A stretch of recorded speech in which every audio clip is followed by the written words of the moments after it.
मिरजेत छत्रपती शिवाजी क्रीडांगणाचे 3.5 कोटी पाण्यात, अवकाळीच्या एका दणक्यात पाणीच पाणी। क्रीडांगणासाठी लागणारा निधी थांबवा, अन्यथा पालकमंत्र्यांच्या विरोधात रस्त्यावर उतरणार, सामाजिक कार्यकर्ते विलास देसाई। मिरज शहरातील एकमेव महापालिकेचे असणारे छत्रपती शिवाजी महाराज क्रीडांगण अवकाळी पावसाच्या एका दणक्यात पाण्याने आणि चिखलाने भरले। मोठमोठ्या राज्यस्तरीय राष्ट्रीय फुटबॉल क्रिकेट स्पर्धा भरवून देशाच्या कानाकोपऱ्यात मिरजेचे नावलौकिक पोहोचविणाऱ्या छत्रपती शिवाजी महाराज क्रीडांगणाची दयनीय अवस्था बनली आहे।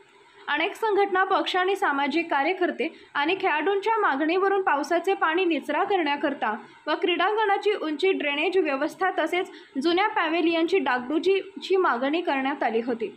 तत्कालीन मुख्यमंत्री देवेंद्र फडणवीस यांच्या माध्यमातून क्रीडांगणाच्या विकासासाठी 3.5 कोटी रुपये देण्यात आले, पण त्या 3.5 कोटीत एक मोठे पॅव्हेलियन खेळाडूंच्या माथी मारण्यात आले, ज्याचा आजच्या घडीला कोणताच उपयोग होत नाही व अजूनही अपूर्ण अवस्थेत हे पॅव्हेलियन आहे। अजूनही यासाठी निधीची मागणी नगरसेवक करत आहेत, मात्र ज्या गोष्टींची गरज या क्रीडांगणाला होती ती मात्र होताना दिसली नाही। पॅव्हेलियनच्या व इतर कामासाठी हे क्रीडांगण गेली अनेक वर्ष बंद होते, तर काही महिन्यांपूर्वी हे क्रीडांगण खुले झाले, परंतु आता अवकाळीच्या एका दणक्यात क्रीडांगणावर पाणीच पाणी झाले। ऐन उन्हाळ्यात अनेक अकादमीच्या माध्यमातून मुलांची खेळाची शिबिरे भरवली जातात, आता ती बंद करावी लागणार हे मात्र नक्की।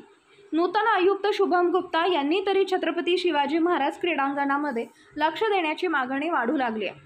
तर याबाबत सामाजिक कार्यकर्ते विलास देसाई यांनी पालकमंत्री यांना अजूनचा निधी देताना पूर्वी झालेल्या कामाची चौकशी करून द्यावी अशी विनंती केली होती, पण पालकमंत्र्यांनी यासाठी पुन्हा निधी दिला असल्याचं समजलंय। असे सांगत निधी रोका, अन्यथा पालकमंत्र्यांच्या विरोधात आंदोलन करण्याचा इशारा विलास देसाई यांनी दिलाय।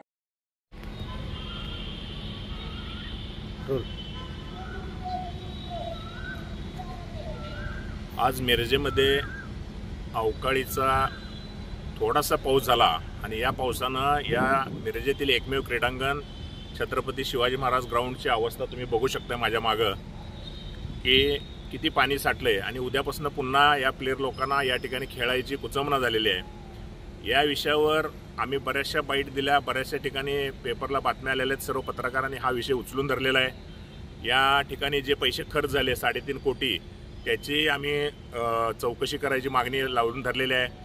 नगरविकास खात्याकडे हा प्रस्ताव आमचा आहे, चौकशीचा विभाग आयुक्तांच्याकडे चौकशी लावलेली आहे, त्याच्याकडून अजून काय आम्हाला ग्रीन सिग्नल आलेलं नाही। मागचे आयुक्त जे होते सुनील पवार हे स्वतः इथे 1 तास 2 तास त्यांनी घालवले आणि या संपूर्ण स्टेडियमची पाहणी केली आणि या ठिकाणी बंदिस्त गटर जे होते पाणी निचरा करायसाठी त्याचं काम कुठंपर्यंत आलेलं आहे। इथं मुरुम टाकला म्हणतात, इथं माती टाकली म्हणतात, ते काही दिसत नाही। परवासुद्धा इथं अखिल भारतीय फुटबॉल फेडरेशन झाल्या, त्यांनी जे एवढ्या मोठ्या संस्थान फुटबॉलच्या मॅचेस भरवलेल्या त्या संपूर्ण भारतातून जवळजवळ सगळ्या राज्यातून इथं प्लेयर आलेले होते, परंतु दुर्दैवाची गोष्ट आहे की त्या प्लेयर लोकांना साधी इथं लघवीची सुद्धा सोय झाली नाही। त्यांना कपडे या पॅव्हेलियनमध्ये बदलतात नाही, त्यांनी हॉटेलला जाऊन त्यांचे कपडे बदलायची वेळ झाली। त्यांना इथं पिण्याच्या पाण्याची व्यवस्था नाही। इथं तुम्ही आज बघू शकता इथं अजूनसुद्धा लाईटची व्यवस्था नाही आहे, तर जनरेटरच्या उजेडात जनरेटर लावून या ठिकाणी मॅचेस भराव्या लागल्या। मग हे 3.5 कोटी पाण्यात गेले ते गेले, पुन्हा आणि या मिरजेचे आता पालकमंत्री आणि त्यांना काहीतरी 4 कोटी रुपये द्यायच्या तयारीत। आम्ही त्यांना विरोध केलेला आहे, पालकमंत्र्यांना आम्ही रिक्वेस्ट केलेलं आहे की मागचं चौकशी झाल्याशिवाय तुम्ही पैसे देऊ नका, परंतु पालकमंत्री सुद्धा म्हणतात की मी आता आयटम वाईज पैसे देतोय। म्हणजे पालकमंत्री सुद्धा कुठंतरी या भ्रष्टाचारी नगरसेवकांना पाठीशी घालतात असं आमचं म्हणणं आहे। आणि हे जर नाही थांबलं आणि या शिवाजी महाराजांच्या नावचा असलेल्या क्रीडांगणाचा विकास नाही झाला आणि या ठिकाणी जी मुलं आता क्रीडांगणावर न खेळता मॅचेस इकडं त्यांचा प्रॅक्टिस चुकल्यामुळं ते मोबाईल हातामध्ये घेऊन जी व्यसनाधीन होत आहेत, याला कारणीभूत सुद्धा कोण आहे याचा विचार करावा। आणि पालकमंत्री जर या भ्रष्टाचारी लोकांना पाठीशी घालत असतील तर उद्या आम्हाला पालकमंत्र्यांच्या विरोधात सुद्धा मोठ्या प्रमाणात आंदोलन करावं लागेल।